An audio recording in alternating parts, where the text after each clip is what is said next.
Le ministre des Arts et de la Culture, après le passage devant la commission, était ce 20 juin 2024 devant la représentation nationale pour les discussions générales et les questions orales. C'était sur 3 projets de loi qu'il a défendus aux côtés du ministre des Relations extérieures. Il s'agit du projet de loi autorisant le président de la République à procéder à l'adhésion du Cameroun au traité de l'Empire sur le droit d'auteur, adopté le 20 décembre 1996 à Genève en Suisse, et le projet de loi autorisant également le président de la République à procéder à l'adhésion du Cameroun au traité de l'Empire, cette fois-ci sur les interprétations et exécutions du phonogramme, adopté le 20 décembre 1996. Le 3e projet de loi, quant à lui, autorise également le président de la République, lui qui a été adopté en 1961, à procéder à l'adhésion du Cameroun à la Convention internationale sur la protection des artistes et interprètes ou exécutants des producteurs de phonogrammes et des organismes de radiodiffusion. Ces 3 textes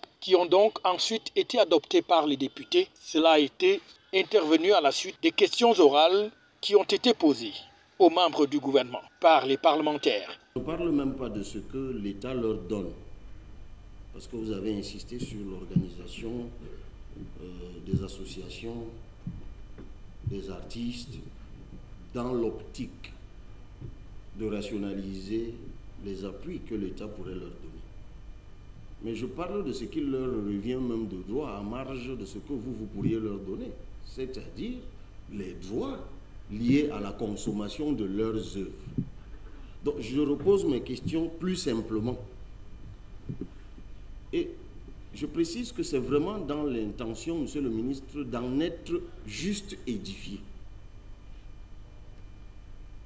Parce que vous ne vous rendez peut-être pas compte qu'il y a dans notre pays actuellement, c'est un peu à la mode, une forme de bordélisation gouvernementale qui fait que certains de vos collègues sont passés maîtres dans l'art de créer du désordre.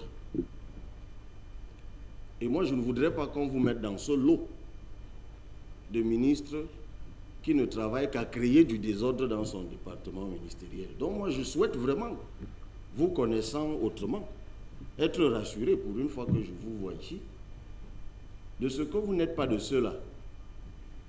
C'est pour ça que je voudrais vraiment que vous nous disiez, monsieur le ministre, sur la collecte, comment c'est fait. C'est-à-dire que Eboaloting est mort. On doit collecter les droits sur sa musique pendant 50 ans. Ça se passe exactement comment?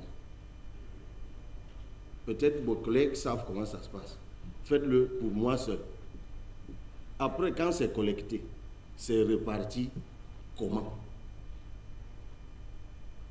Qu'est-ce qui fait que quelqu'un dont la musique passe partout, une icône de la musique, comme vous-même vous l'avez désigné tout à l'heure, sa musique est jouée tous les jours. Quand on nous donne le montant qu'il a perçu, il est ridicule. Où est-ce que ça se passe? Pourquoi c'est comme ça? Et qu'avez-vous fait pour que ce ne soit plus comme ça? Des projets de loi finalement donc adoptés par la Chambre basse du Parlement camerounais en plénière, une session qui était présidée par le très honorable Kavaye Djibril, le président de l'Assemblée nationale, alors que le ministre des Arts et de la Culture était assisté du ministre des Relations extérieures, le jeune Mbelambela, mais aussi du ministre délégué en charge des relations avec les assemblées, Bolvin Wakata. FH News, votre télévision.